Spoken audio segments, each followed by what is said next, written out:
అందరికీ నమస్కారం అండి.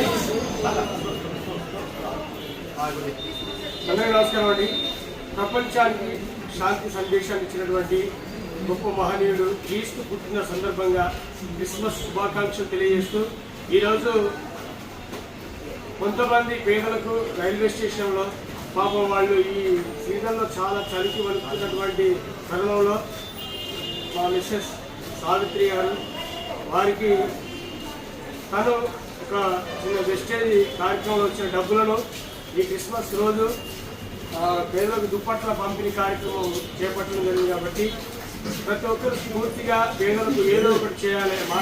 మాధవ సేవ ప్రతి ఒక్కరు కూడా సమాజానికి మనకు కొంత కలిగిన దాంట్లోకి కొంత పేదలకు ఇస్తే ఆ దేవుడు కావచ్చు, సహజంగా ప్రకృతిలో మనకు అనుకున్నవి లభిస్తాయి. మనకు కూడా ఒక సెల్ఫ్ సాటిస్ఫాక్షన్గా మానవ సేవ అన్నట్టు మనకు కొంత ఊరటను ప్లస్ సమాజానికి కొంత మన మార్గదర్శకాన్ని కూడా అందించిన వాళ్ళు అవుతాం. కాబట్టి ప్రతి ఒక్కరూ ఆ దిశలో ఆలోచించాలని, నా వాళ్ళకి అని కాకుండా కొద్ది గొప్పైన పొరుగు వాళ్ళకి మనం సహాయపడదామని ఒక చిరుగాలిగా ఈరోజు చాలామంది రైల్వే స్టేషన్లో దుప్పట్ల కార్యక్రమాన్ని పంపిణీ చేయడం జరిగింది. మీ జబర్దస్త్ రాష్ట్రం.